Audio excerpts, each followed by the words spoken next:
Hello all, welcome to pan India frames. ఇక కాంటెక్స్ట్లోకి వెళ్తే బాహుబలి ఒక్క ట్రెండ్ సెటర్ అని విన్నారు. ట్రెండ్ సెటర్ అంటే సరిపోదు, దాని వెనుక ఉన్న బ్యాక్ స్టోరీ కూడా మీకు తెలియాలని ఉంటుంది. సో ఇక లేట్ చేయకుండా స్టోరీలోకి వెళ్దాం.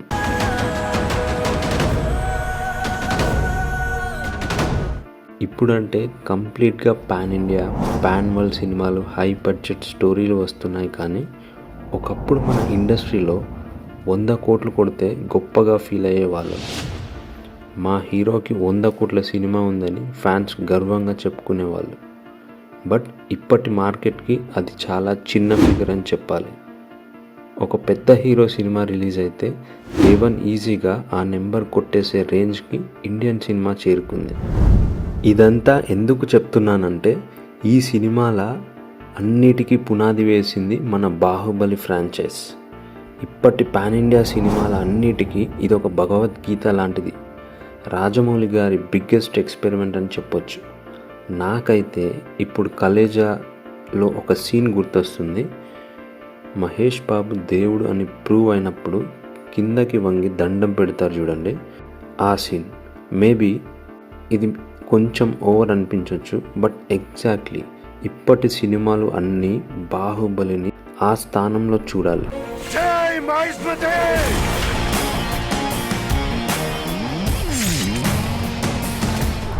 ఎందుకంటే బాహుబలి జస్ట్ ఒక సినిమా కాదు, ఒక గర్వం.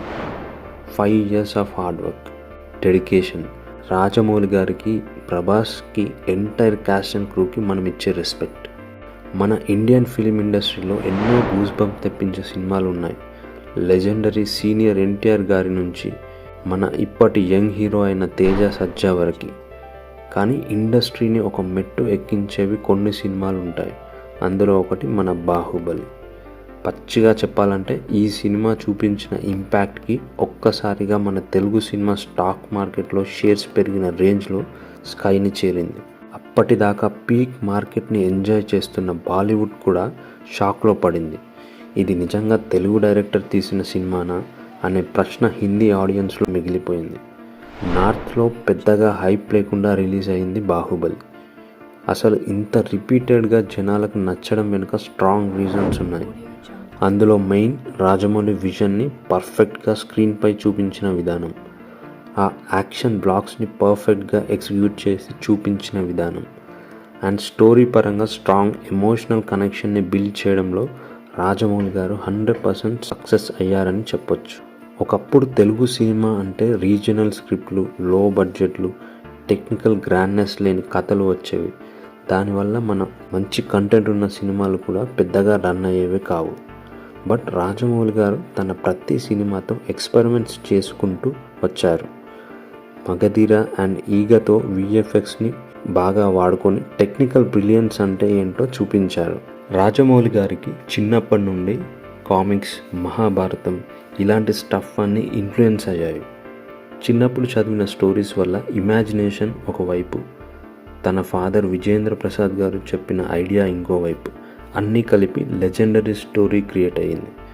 స్క్రిప్ట్ రెడీ చేయడానికి జస్ట్ 3 నెలలు పట్టింది. సినిమా స్క్రీన్ మీద ఉండడానికి ఆల్మోస్ట్ 5.5 years హార్డ్ వర్క్ చేశారు.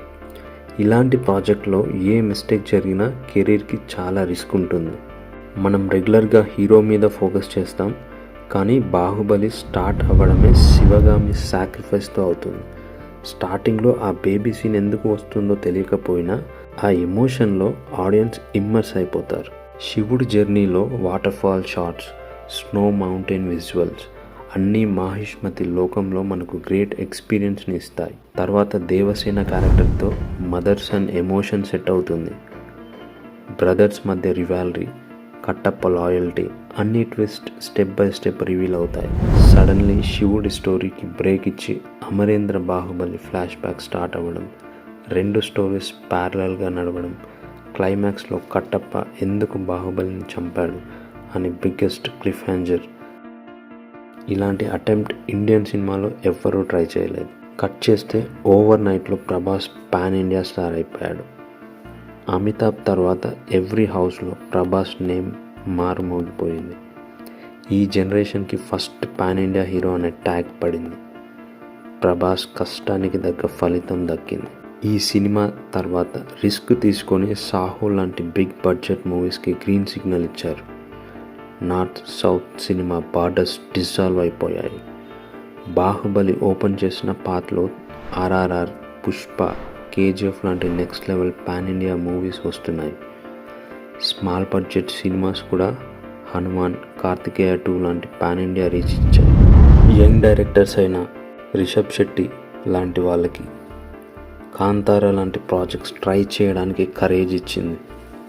ఒకటే సినిమాని అన్ని లాంగ్వేజెస్లో రీమేక్ చేయకుండా సేమ్ మూవీని డబ్ చేసి దేశమంతా రిలీజ్ చేయడం, ఈ ట్రెండ్ స్టార్ట్ చేసింది బాహుబలి ఫ్రాంచైజ్. బాహుబలి వరల్డ్ని ఓన్లీ సినిమాలా కాకుండా novels, comics, games, web series లాంటి మీడియంస్లో ఎక్స్పాండ్ చేశారు. జపాన్ లాంటి మార్కెట్స్లో రికార్డ్ బ్రేకింగ్ సక్సెస్. RRR లాంటి మూవీస్ ఇంటర్నేషనల్ ఆస్కార్స్కి వెళ్ళే జర్నీకి పాత్ వేసింది. బాహుబలి రిలీజ్ని ఎంజాయ్ చేయండి. ఆ వైబ్ని మళ్ళీ థియేటర్స్లో ఫీల్ అవ్వండి. ఈ ఎపిక్ బాహుబలి గురించి నేను చెప్పాలనుకున్నది ఇదే. అండ్ మన ఛానల్ని సబ్స్క్రైబ్ చేయడం మర్చిపోకండి. ఇంకా మంచి మంచి కంటెంట్ ముందుకు తీసుకొస్తాను. అండ్ ఈ వీడియో మీకు నచ్చిందని అనుకుంటున్నాను. Signing off. See you in the next video.